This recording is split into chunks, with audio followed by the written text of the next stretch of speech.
챕터 2, 이 노인 문제의 발생 원인, 사회제도적 측면, 어,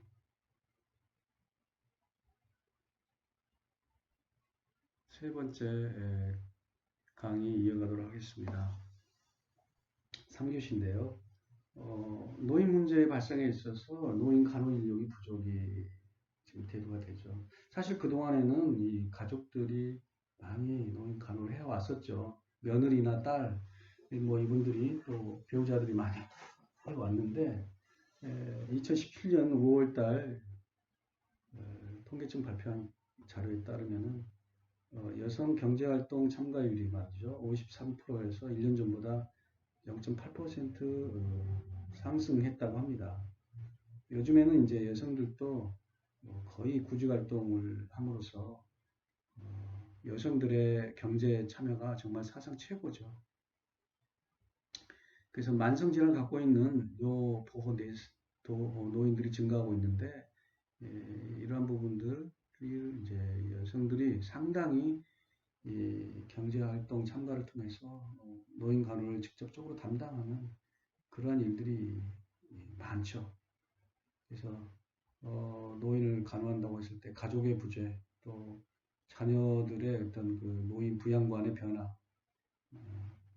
이런 것들을 통해서 그 자리에 여성들이 요양보호사라든지 또 간호조무사라든지 간호사라든지 또 지역에서 방문 간호라든지 이런 것들을 통해서 정말 어르신들을 많이 간호하고 있죠. 그렇지만 향후는 아마 간호 인력이 부족한 사태에 직면하지 않을까 이렇게 예측들을 많이 하고 있습니다. 어르신들의 간호할 수 있는 그런 어르신들은 많이 늘어났는데 실제적으로 간호 인력이 부족할 수밖에 없다라는 것이죠. 이웃나라 일본인 같은 경우에도 지금 간호 인력들이 부족해서 다른 나라의 이민을 받아들이고 그렇게 하지 않습니까? 그래서 우리나라도 그런 시대가 도래하지 않나. 사실 뭐 상당 부분 중국 교포들을 통해서 이러한 그 파출 인력이 많긴 합니다만 돌봄 인력이 상당 부분 중국 동포들이 많이 감당하고 있죠. 이제 병원 같은 경우에도 중국 교포들이 많이 일을 하지 않습니까? 그렇듯이 앞으로 향후 노인 간호 인력이 절대적으로 부족한 상황이 되면서 이제 덧붙여서 노인 문제도 발생이 될 수 있는 소지가 있다. 이제 그런 것이죠. 노후 보장을 둘러싼 어떤 세대 간의 갈등이 이제 노인 문제로서 발생이 될 것이다라는 것이죠. 네. 그래서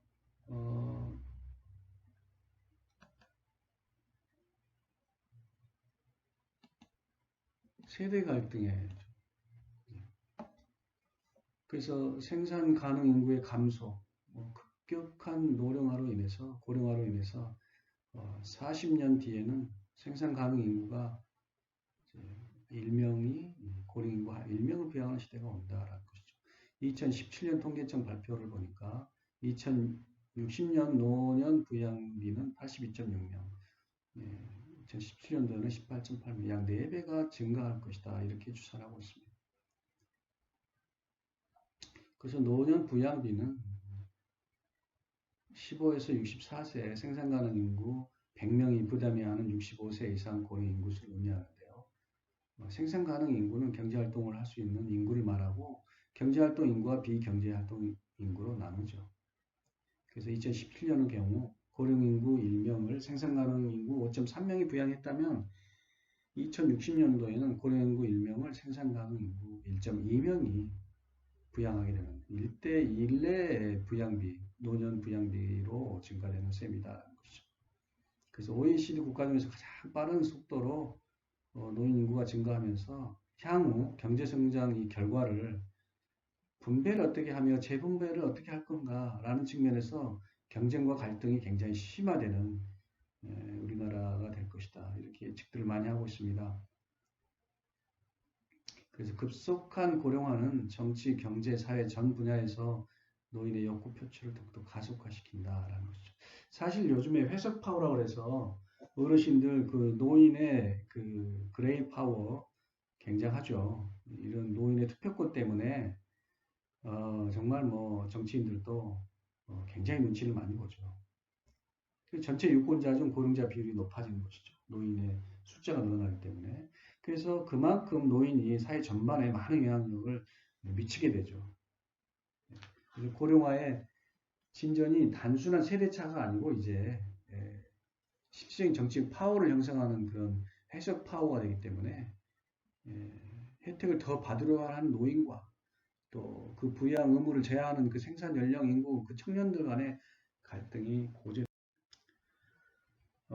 이제 노인 문제 발생 원인의 크게 두 번째로 보건복지적 측면을 보겠습니다. 노인 의료비 및 요양 서비스 증대입니다. 의료비 증대, 요양 서비스 수요 증대입니다. 만성 질환을 보유하고 있는 노인이 늘어나기 때문에 거기에 따른 장기 요양 서비스에 필요한 노인이 급격히 증가합니다. 덧붙여서 노인 의료비 증가는 생애 의료비의 절반 넘는 비용, 즉 65세 이후에 사용하고 있어서 노인 인구수의 증가, 수진율 증가, 1인당 의료비 증가 등 제요인이 복합적으로 작용해서 1인당 연간 진료비가 정말 빠르게 상승하고 있습니다. 그래서 유병기간이라고 하죠. 그 건강하지 못한 상황에서 이제 말년을 맞이하는 것이죠. 이제 길어지는 것이죠. 그 기간. 거기에 따라서 의료비는 상승할 수밖에 없죠. 건강보험의 재정은 급격히 안 좋아질 수 있어 어떻게 안정화시킬 것인가 이게 이제 우리의 관심사이기도 하죠.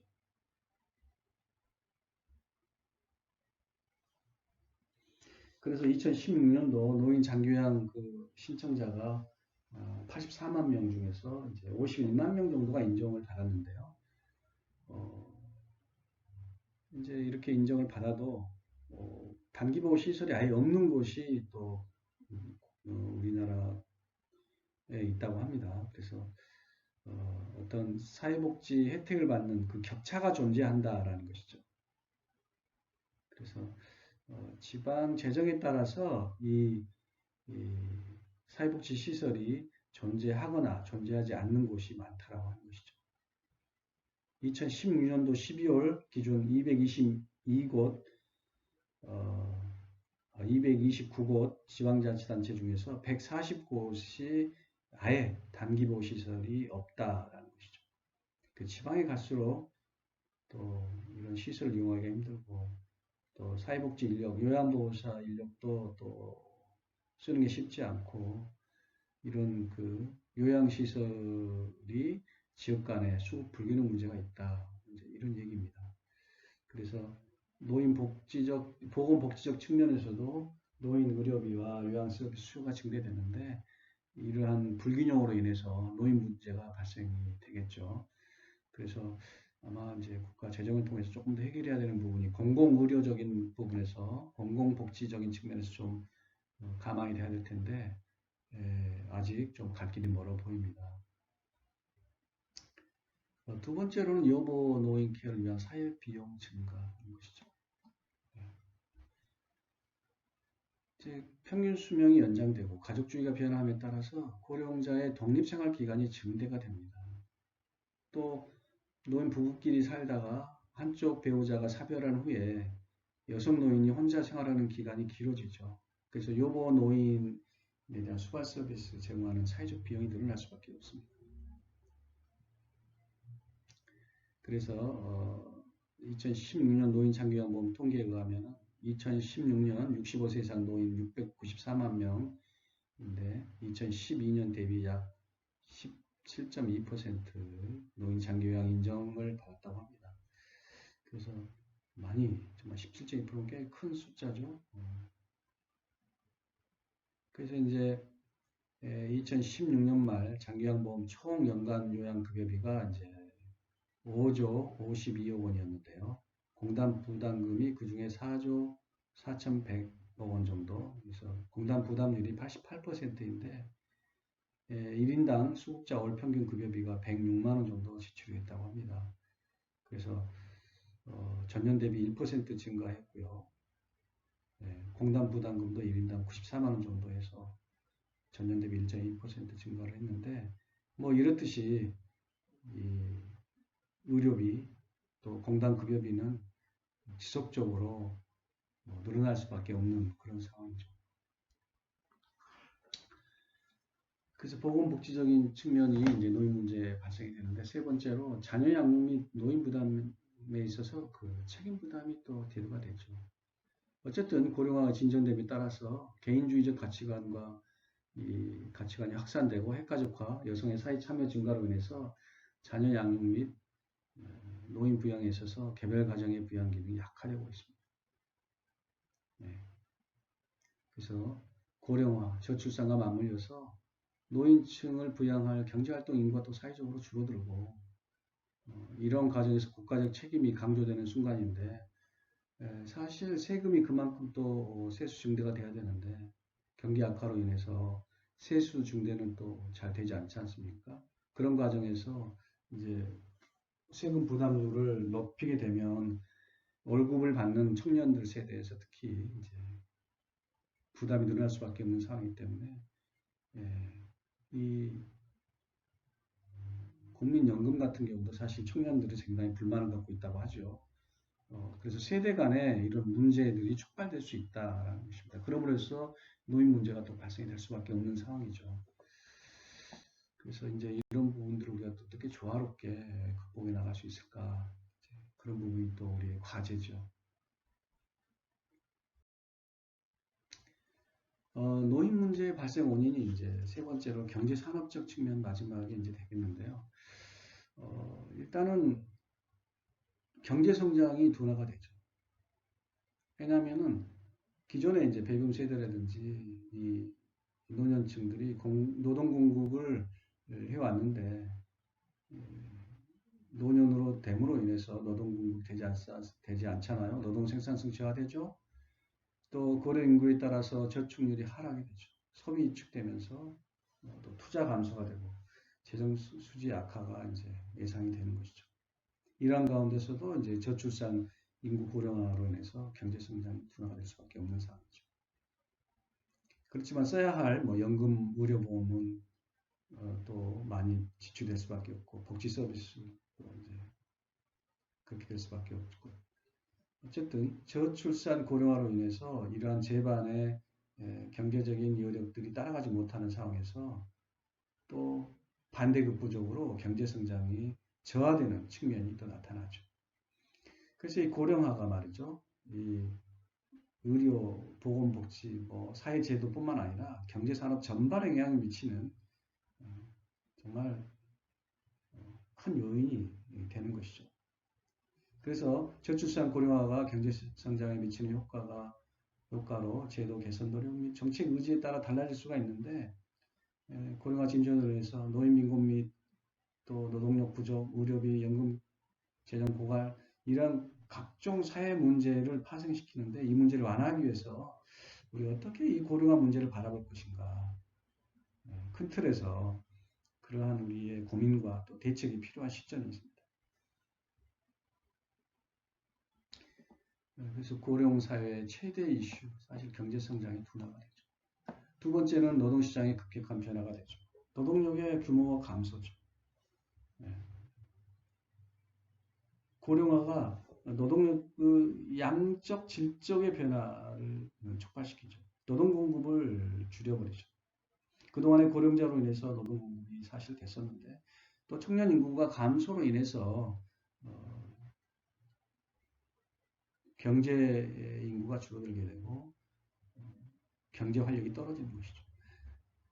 산업 인력의 고령화는 생산성의 어떤 획기적 향상이 이루어지지 않으면 우리나라 그 성장의 주력산, 특히 제조업 같은 경우 고령화로 인해서 성장 잠재력이 크게 떨어지죠.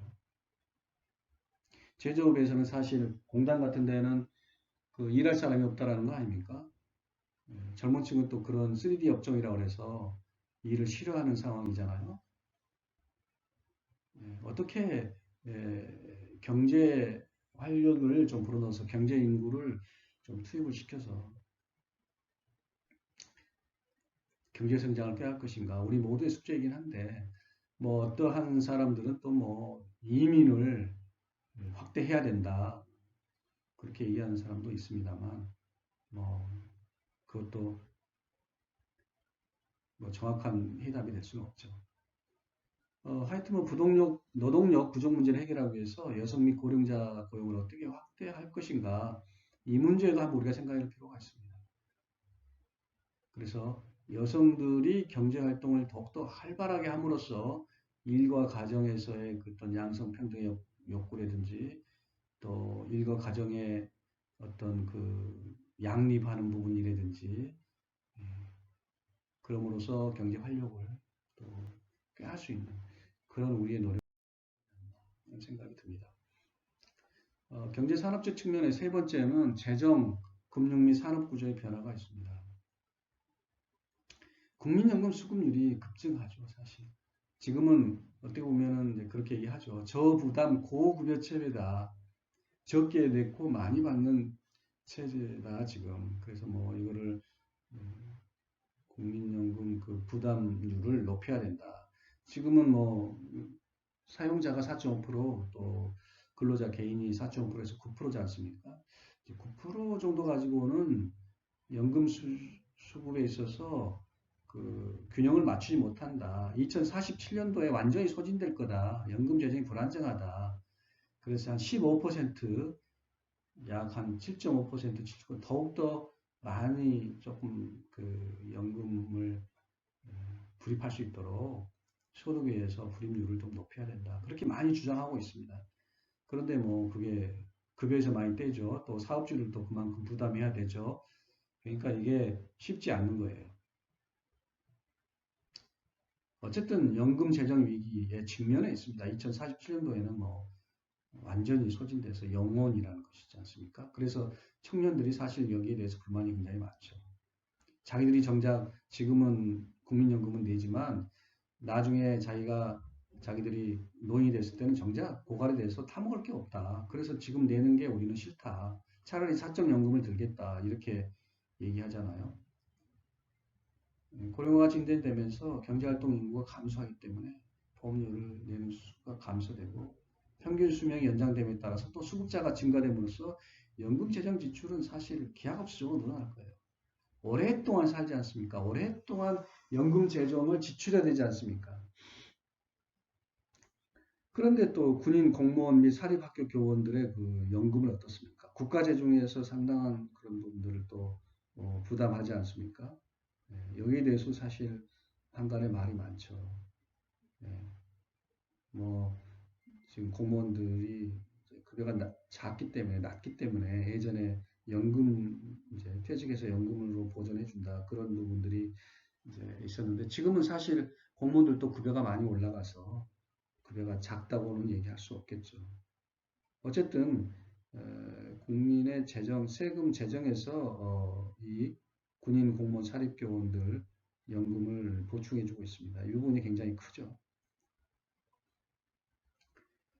그래서 어쨌든 인구 고령화로 인해서 국가의 재정 수준은 장기적으로 악화될 건 뻔하고요. 또 저출산으로 인해서 어, 근로 인구가 감소됨으로써 조세 수입이 줄어들지 않습니까? 수입은 줄어들고 지출, 연금 수급자는 증가되고 노인 의료, 복지 비용은 재정 지출이 급증하기 때문에 재정 수지의 악영향이 굉장히 심각한 상황이다. 참 이래 참 문제가 많이 있습니다. 그래서 특별히 이제 저소득층 노인에 있어서 사회 안전망의 어떤 그런 것들이 굉장히 필요한 시점이다. 그래서 공공 부분과 민간 부분의 역할을 분담함으로써 저소득층 노인 공공 부분에서 사회 안전망에 대한 기초적인 요건을 충족시킬 수 있어야 된다. 그래서 경제력이 있는 중상층 노인들 같은 경우는 고령 친화 산업을 등을 통해서 다양화시키고 개인화된 부가 요구를 충족시킬 수 있도록 해야 된다.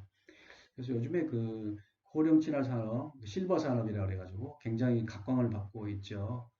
뭐 음식부터 시작을 해서 특히 이제 의료기구 같은 거, 건강보조식품 이런 부분들이 굉장히 그 뜨는 업종에 속하죠.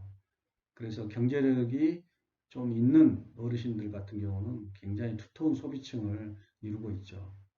그래서 뭐 여러분들 아시겠습니다만 건강에 대해서는 정말 아끼지 않잖아요. 대표적인 그 기업이 그 안마의자 브랜드 있지 않습니까? 모 브랜드가 있는데 정말 그 폭발적으로 소비 계층이 늘어가지고 우리나라 30대 기업 안으로 들어왔습니다. 그래서 중동의 갑부들이 그 한 대에 3천만 원 정도 하는 그 기구를 구입하는 걸 봤는데 뭐 20대를 그렇게 한국 회사가 판매를 했다고 합니다. 근데 최근에는 또 본고장 유럽에까지 가서 그쪽도 굉장히 활성화가 돼서 우리나라 그 모 기업이 안마의자, TV 선전에도 많이 나옵니다만 음, 건강 그 보조 기구로서 굉장히 역할을 톡톡히 하고 있죠. 그래서 이제 이런 고령 친화 산업은 노인 및 노후 준비 계층의 생활 안정 편의 및 건강 유지 등에 필요한 서비스를 시장 원리에 따라 공급하는 산업을 말하는데 앞으로 더욱더 활성화되겠죠. 노인들이 늘어날수록 고령 친화 산업은 발전되게 되어 있습니다. 그래서 어쨌든 가족 기능의 약화, 가족 부양 기능의 약화, 뭐 경제력 있는 노인 소비자의 증가, 또 고령화에 따른 의료 수요의 증가, 노인 생활 욕구의 다양화 이런 측면에서 고령 친화 산업은 굉장히 산업적인 측면에서 굉장히 앞으로 가능성 있는 산업이다. 산업 구조의 변화가 또 이렇게 도래하고 있다라고 보겠습니다. 마지막으로 지금 이제 경제 산업적 측면에서의 네 번째 노인의 개인적 측면이 있습니다. 노인 문제가 여기서도 발생이 될 수 있습니다. 노인 문제는 일반적으로 이제 노인의 사고라고 그래서요. 빈곤, 질병, 고독, 무의가 있죠. 네 가지 괴로울 고를 써서 네 가지 고통들이 있는데 노년기에 찾아오는 것들이에요. 네. 그래서 이제 빈곤 문제가 찾아옵니다. 노인이 정기정년을 맞아 퇴직하거나 노소득 보장 제도 및 일거리 마련의 미비 등으로 인해서 소득원이 상실되어 버리죠. 은퇴 후에 빈곤이 야기될 수밖에 없는 그런 상황이 되는 것이죠. 이제 노인에게 찾아오는 두 번째는 병이 찾아옵니다. 질병이죠. 신체의 약화나 노화로 질병이나 건강상의 문제가 발생할 수밖에 없죠. 예. 노인이 되면 찾아오는 것들 두 번째 질병. 세 번째 찾아오는 것이 있습니다. 고독입니다. 외로움인데요. 대가족에서 이제 핵가족 및 대화의 부족, 가족 결속력의 감소로 인해서 고독과 소외감의 문제가 있어요. 네, 이런 것들도 노인의 입장에서 굉장히 괴롭고 힘든 일이죠. 또한 이제 가정과 직장에서 역할 상실로 인해서 하는 일이 없어요. 무의, 하는 일이 없습니다. 굉장히 외로운 존재죠. 이런 노인의 문제 네 가지 말씀드렸습니다만 정말 한 가지만 따라오더라도 쉽지 않죠. 근데 이런 것들이 복합적이죠. 빈곤이 있으면 질병이 찾아올 수밖에 없습니다. 네. 또 빈곤과 질병이 있는 곳에 고독이 있습니다. 또 빈곤, 질병이 있기 때문에 어떤 일들이 없어요. 무의하는 일이 없습니다. 할 수가 없어요. 그래서 복합적으로 찾아오는 노인의 현실인 것이죠. 이러한 노인의 인구 증가는 노인 문제에 대한 보다 질적인 접근과 다각적인 측면에서 노인 문제를 이해할 필요가 있습니다. 이렇게 노인 문제가 발생한다고 봤을 때, 뭐 저나 우리 그 학생 여러분이나 어떻게 우리가 개인적인 측면에서 또 준비를 해야 할까 하는 생각을 해봅니다. 수입이 감소됐을 때 그것을 어떻게 우리가 보충할 수 있을까? 또 긴 여가 시간이 우리에게 존재할 텐데 뭐 55세, 53세 정년을 맞고 뭐 60세 은퇴를 하더라도 뭐 80세, 85세까지, 5세까지 살지 않습니까? 거의 한 20년, 30년을 긴 여가 시간을 보내게 되는데 어떻게 보낼 수 있을까? 또 역할의 상실이죠. 여성들 같은 경우는 누구누구 엄마에서 또 누구누구 할머니로 변화가 되고 남자들 같은 경우는 무슨 부장님에서 누구누구 어르신으로 역할이 변화가 되는 것이죠. 그 다음에 건강 악화가 이루어지면서 보호를 받아야만이 살 수 있는 존재로 변화가 되어버리는 것이죠. 부양을 받아서 보호를 받으면서 살 수밖에 없는 그런 안타까운 노인의 문제가 되는 것이죠. 사회적 심리적 고립감이 더욱더 심해질 수 있죠. 이렇게 되는 상황이 될 텐데 우리가 어떻게 준비를 해야 될 수 있을까? 아니면 사회적으로 국가적으로 어떻게 또 좋은 정책들을 만들어내서 이런 부분들이 좀 줄어들고 모든 우리 국민의 노년이 행복한 삶을 살 수 있을까? 정말 우리 노인복지에서 우리가 고민해보고 해결해보고 그러한 것들이 너무너무 많은 것 같습니다.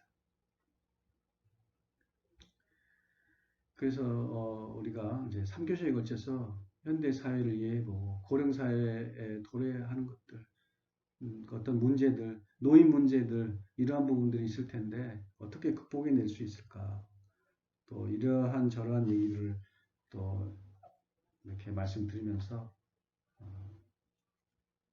이 노인복지론의 그 과목은 정말 저나 여러분에게 정말 좋은 과목인 것 같아요. 우리가 누구나 노후가 오게 될 텐데 그때 우리가 어떻게 준비할 수 있을까? 그런 측면에서 먼저 한번 고민해보고 또 이러한 일들이 발생할 수 있겠다 한번 생각해보고 하는 그 과정에서 좋은 교과목인 것 같습니다. 자, 2강 강의를 여기서 마치도록 하겠습니다. 경청해 주셔서 감사합니다.